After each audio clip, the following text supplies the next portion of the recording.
Coming to you direct from the nerve center of the galaxy's greatest comic. This is the 2000 AD Thrillcast.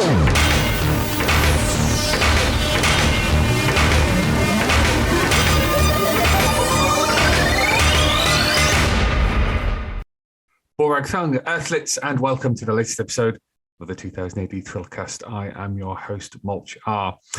It's a bit of a short one this week because we are absolute optical sensor deep in organising the Galaxy's Greatest, which is the free online two-day convention on the 26th and 27th of March. This is, it's going to be over 20 hours of panels. With some absolutely incredible names, not just from the worlds of 2000 AD and comics, but also celebrities, politicians. So if there's slowly steam rising from my ears, I apologize right now, Earthlets. But it should be a fantastic event. You'll be able to watch it live on live.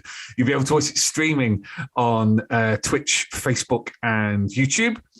And there'll be prints going live over the course of the event, some cool merchandise to tie into it, all celebrating not just the comic, not just the people who work on the comic, but also its wider impact. So, former fans, people who've worked in it, people who appreciate and understand the wider impact that the comic has had. Just to being online, it gives the opportunity to broaden things out. The guests that we've announced so far have been fantastic. So go along to 2000ad.com/45 years. That's 45 years. Check that out and hope to see you online over the course of that weekend. On this episode, we're talking about Intestinauts, which is the occasional series of stories about the teeny tiny little robots that go inside your gut and fend off parasites and the like, created by Arthur Wyatt and Pye Parr. Now, the original story for this was, 2013? So they've been around for quite a long time. There was the symbiotic love triangle story. They were in the 2018 Free Comic Book Day issue, and then there was a three-parter a while ago now. But they're back in 2000 AD pretty soon. So I thought I'd get Pye and Arthur on the line to just explain a little bit about why poop is such an enduringly funny thing. And a through line through human civilization. Now, it's a sober examination of just how fecal matter runs through human history like a sewer. So lots of fun and games, but it's a relatively short episode, but we shall be back in 2 weeks' time. We'll be bringing you more from the Galaxy's Greatest. There's at least one interview which we won't be able to compress down into a single hour. So you listeners to the Thrillcast will be getting the extended version of that. Without much further ado, let's crack on, as always, and hear from Arthur and Pye. And we shall hopefully see you in a week and a half for the Galaxy's Greatest. In the meantime, look after yourselves and splendid Vethrig, Earthlets.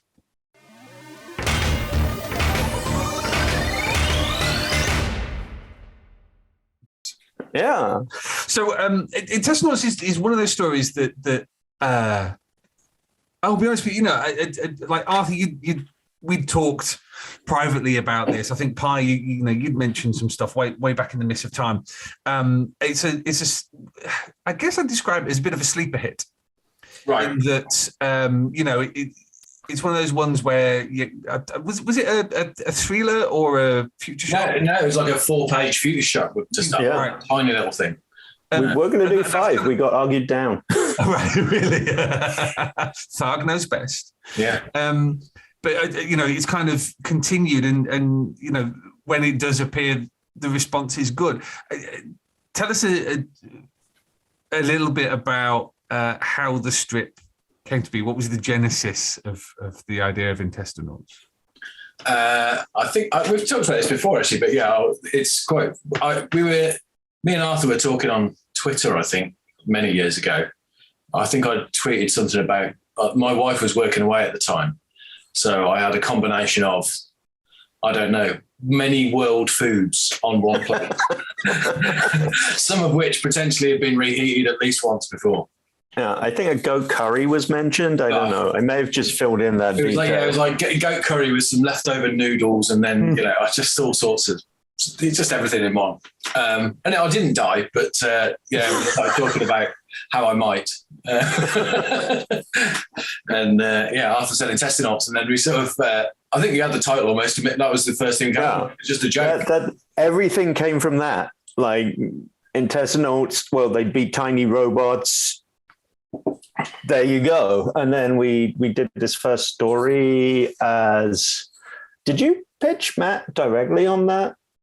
I can't remember. I think he might have been in the office at the time. Yeah, I was sat next to him when you sent it in, so I was, That's always quite handy when pitching an idea to an editor. It's a very good pitching method.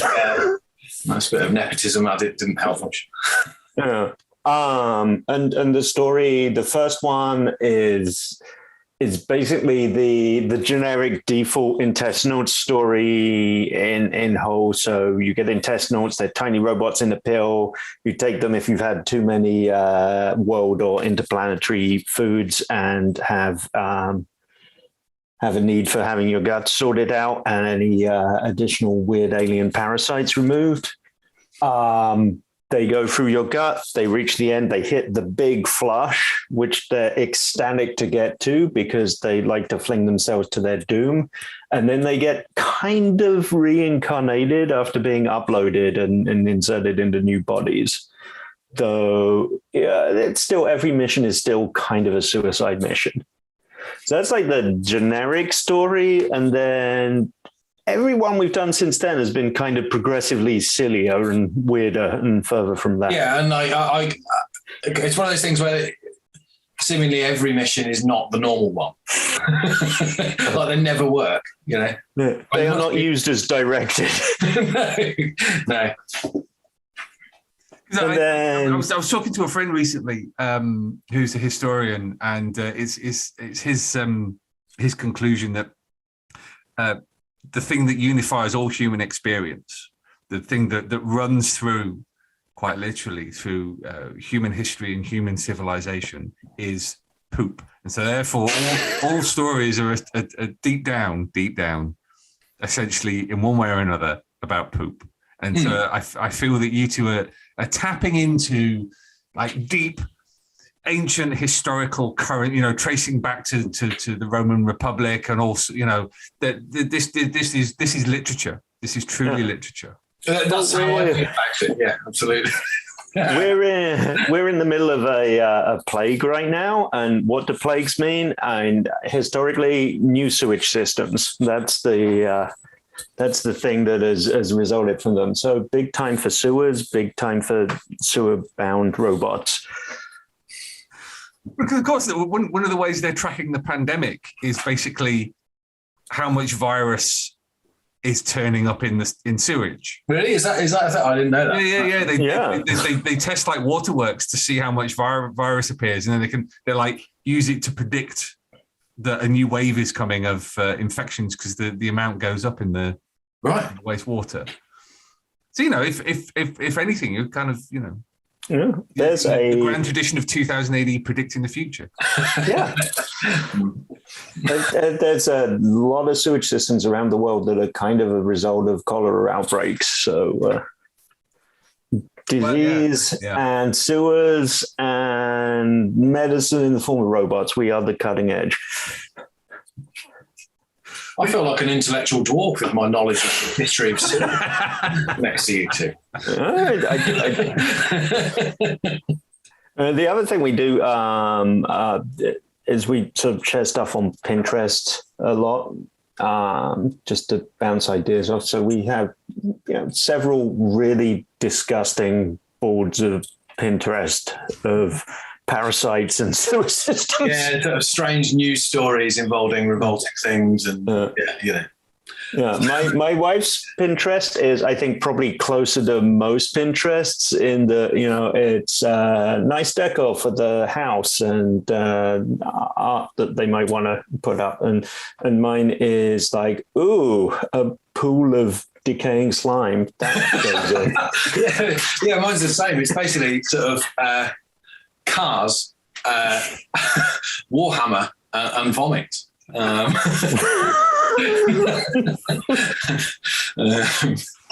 got a lot of tapeworms, and tapeworms actually kind of have cheery little faces on them. I think the bits that look like googly eyes are actually some kind of suckers or something, but they do kind of look like they've got this sort of googly eye face. Permanently surprised expression. Yeah, they're fun guys. So what? I mean, a minute ago you said that the stories as they had turned out weren't really typical Intestinauts stories, in that they're not really doing their job. So what's a typical Intestinauts story then? I mean, I think if we were going to do Intestinauts, the generic mission, it would probably be something close to the Free Comic Book Day one-page thing we did, which it's quite a nice one. I don't know if you saw it, but it kind of had a sort of gut tract and just sort of charted the course of the mission as it went down into the stomach and through and then out, and then that portion was censored, so child appropriate. Yeah, that was a fun one. That was. I enjoyed that. It was quite hard work because there was a lot to fit in. But we did the panels sort of so they followed the alimentary canal and then into the stomach. So you ended up the panel order going backwards.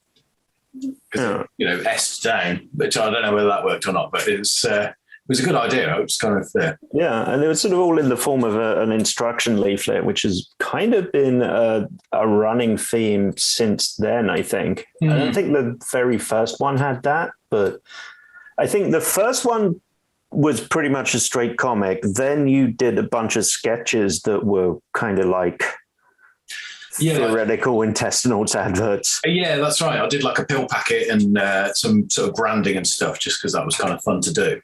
And then that was like, ended up recycling those quite a lot in all of them. that was kind of before we knew we were coming back to it at all. So some foresight there. Yes. Well, did Tharg ask for more, or was it a case of that you enjoyed it and wanted to do more? I can't remember. Certainly one of them he asked us to do, and he said I would be more than happy to see another one. And I think that was after the second one rather than the first. So that resulted in the symbiotic love triangle story, which is probably my favourite to date. But right. And until we get the new one. Yeah, I think the current one is always definitely my favourite. Just because we talked about it for so long, really, we always wanted to do one again. Yeah, story set where this one is set. Yeah, I mean, I think that's been slightly spoiled in the pre-release stuff. So I don't know if we want to leave that as a surprise or not. But I don't know. I think we can say. Can't remember if. Yeah. So everyone close their ears for spoilers if they're worried about that. But we've kind of got this one as a long trek across a fatberg, which. Throw back to our sewage conversation earlier. Really. Yeah, maximum research on disgusting sewage things. 2000 AD's got obviously got form with like robot teams. But I don't know. Explain a little bit about how the kind of personalities of these things work, because it's really noticeable that.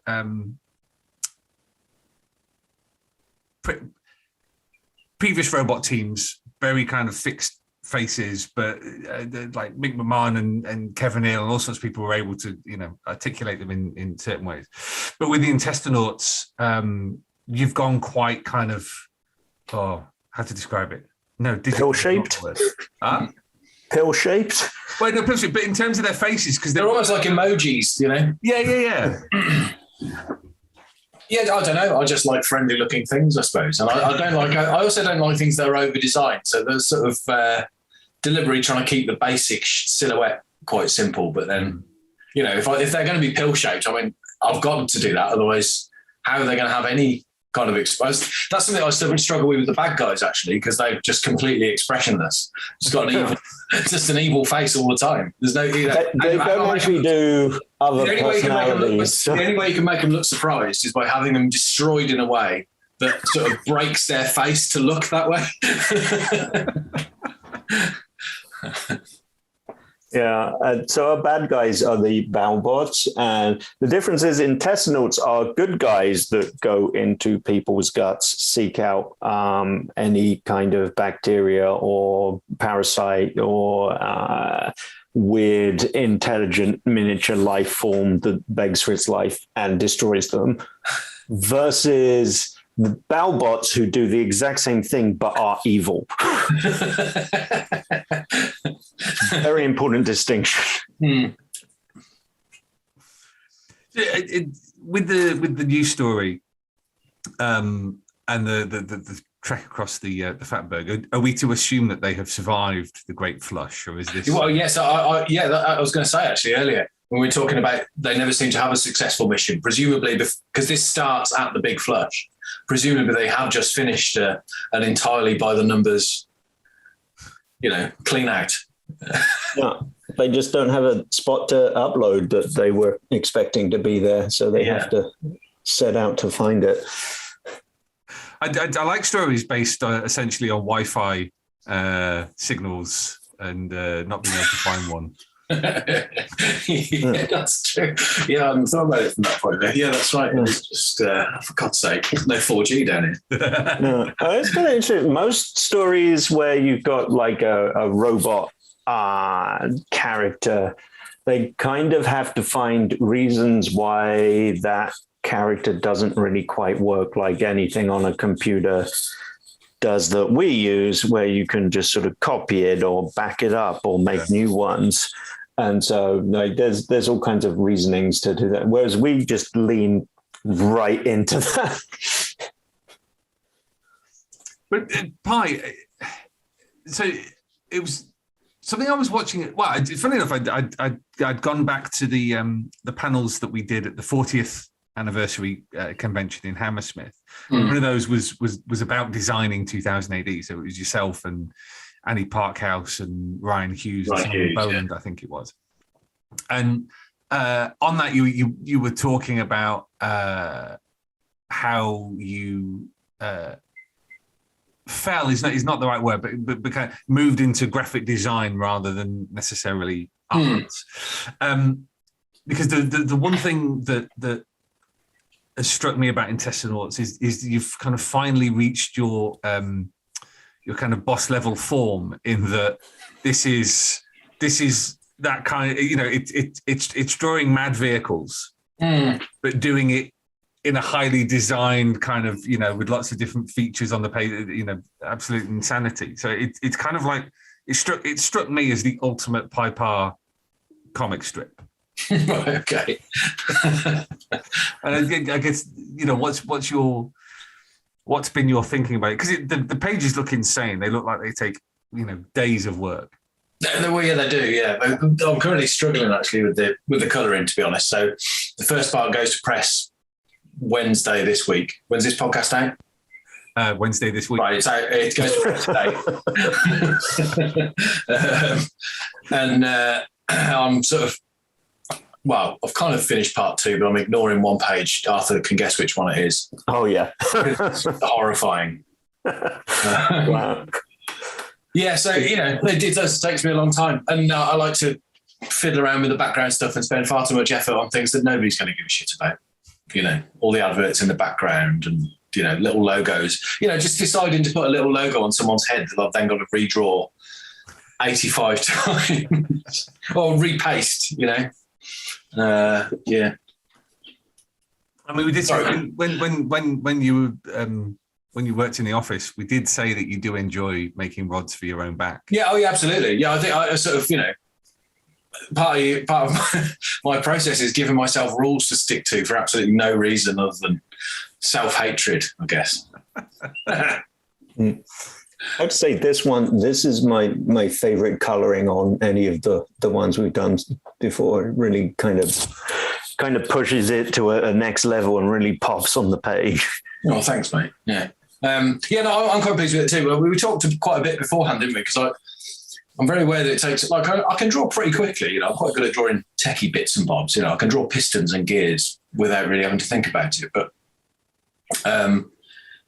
the colouring always takes me ages.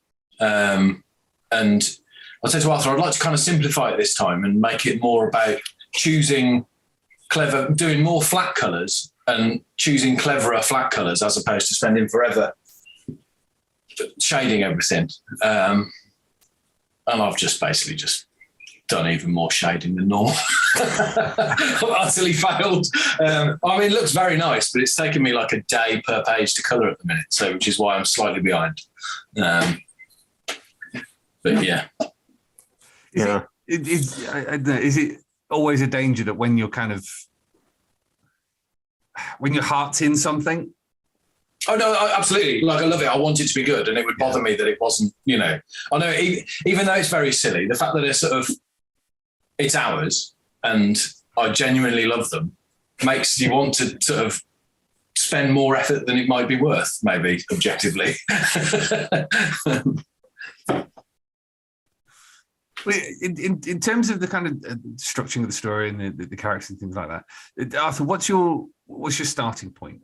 Is it, here's a good pun or a good? Let me see. So the Fatberg, that was one that we almost immediately wanted to do.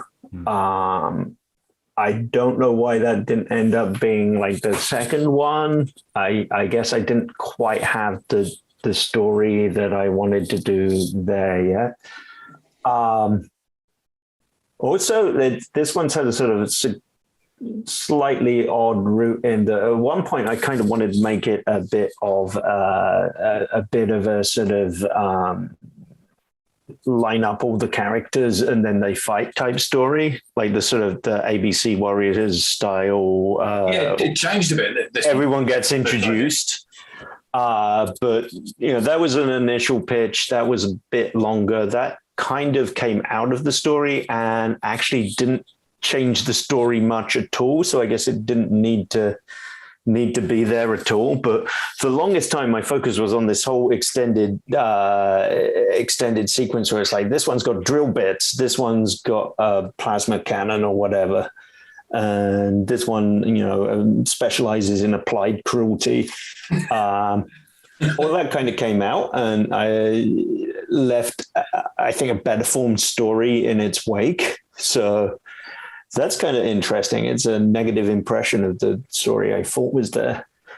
Other ones have just kind of come from random stuff. I mean, some people have implied that the symbiotic love triangle one is an extended piss take based on a Marvel character. That seems unlikely to me, but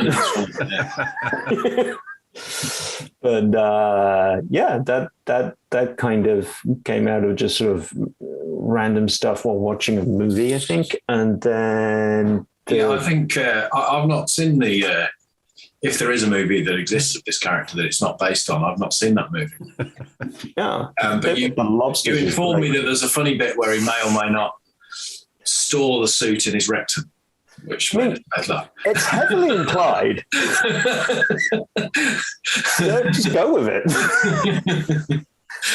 And then the Intestinauts one, I think that largely came out of if you change one letter, it's kind of fun.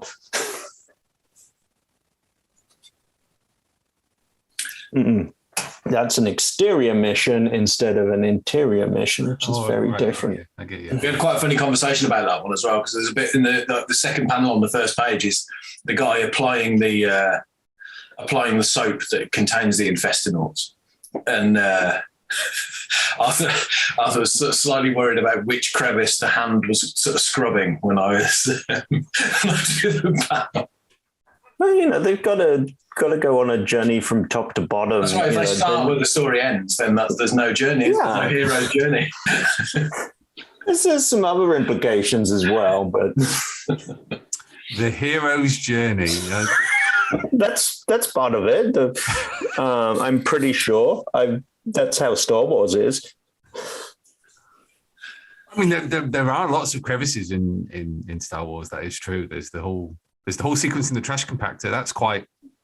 And then eventually they reached the Sarlacc pit. That's again, all stories are about poop in one way. Yeah, there's basically a monomyth that comprises all stories, and it's about poop. Yeah. With something like I said at the beginning, where you're not. Where this is a series that's actually been piecemeal. It sounds like a derogatory term, but you've done bits here and bits there where schedules have lined up and ideas have lined up. It's kind of not evolved necessarily in a linear fashion. Has that provided a bit more flexibility than you would if you had to plot it out all at the beginning? I don't know really. Certainly it makes each one distinctly different because they're at least a year apart each time, which time the way I've drawn it has changed every time. There's a really obvious evolution of the artwork, which if you go back and look at the first one, it's shite. I still like it. Well, thank you. Okay, not shite then. So it's the drawing has become more sophisticated, shall we say.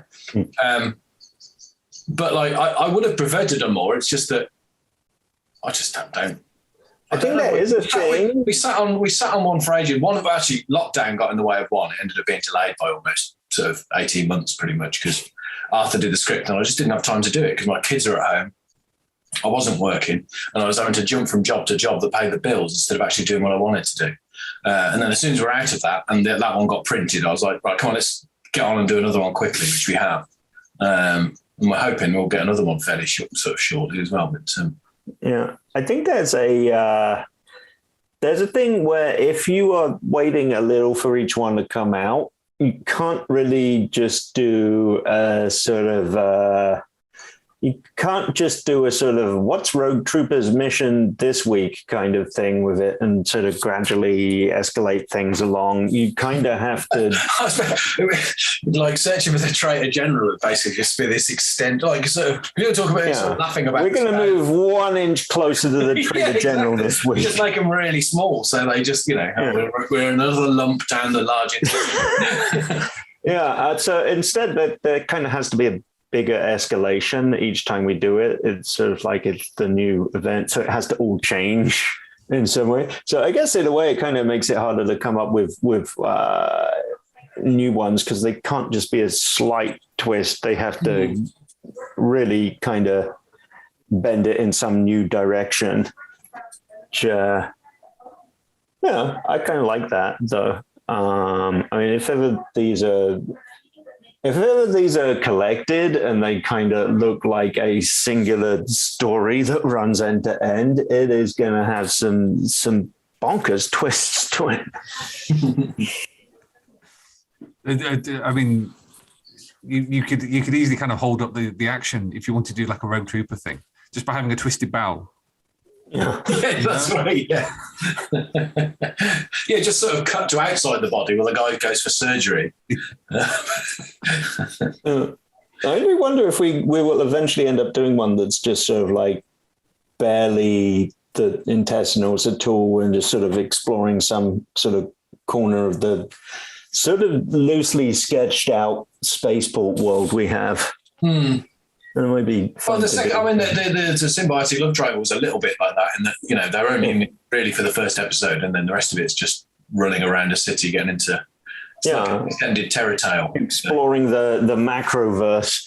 Yeah, there's a long tradition of silly humor strips in 2000 AD, but it's kind of as the audience has, let's use this word, matured. They've kind of fallen by the way. I'm thinking things like Ace Trucking, stuff like that. But this just seems like you're having fun. That's it. That's exactly correct. Yeah. I mean, if it wasn't fun, it wouldn't be worth doing, I think. I mean, looking to the future, I mean, Arthur, you mentioned there if stuff is ever collected, is this a series? Even though it's kind of each installment is a more explosive than the last, as it were. It's each eruption. Yeah. Is there a final flush? We did sort of float an idea for a way to sort of finish somewhere. Pun intended. Yeah. Just to pinch things off. Nice. We kind of not really a way to end it, but certainly sort of a way to sort of make a complete. I don't know how I'm trying to say this. Intestinauts Book 1. Yeah, exactly. Yeah, that's the end of the bowel stuff.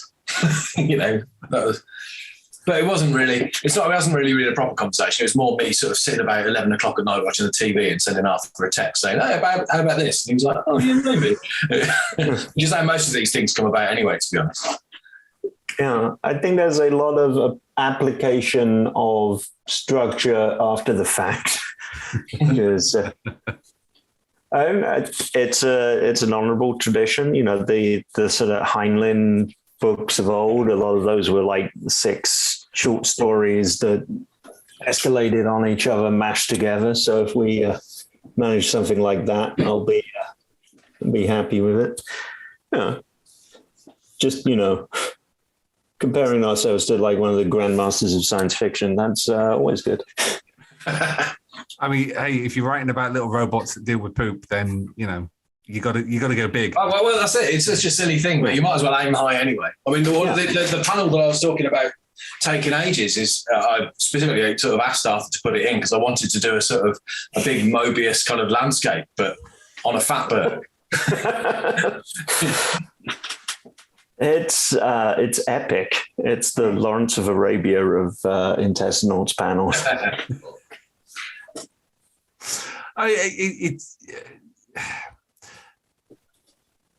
My question about it being fun.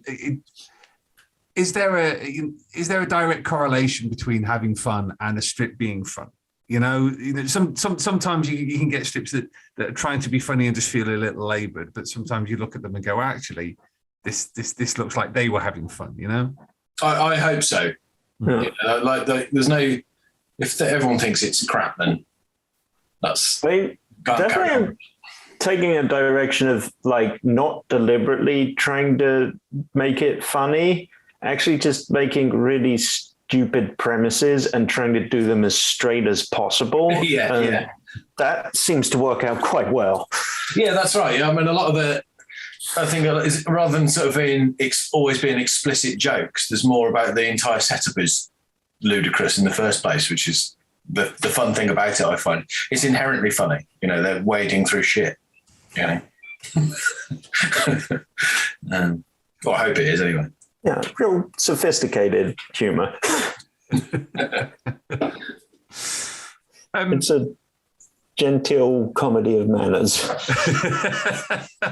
I mean, that would be the temptation for me is to start off in a kind of Jane Austen like situation, and then we're going to do a Regency romance themed series with Intestinauts.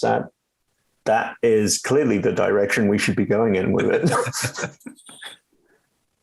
The Intestinauts do Bridgerton. I don't understand why this hasn't already happened. Yeah.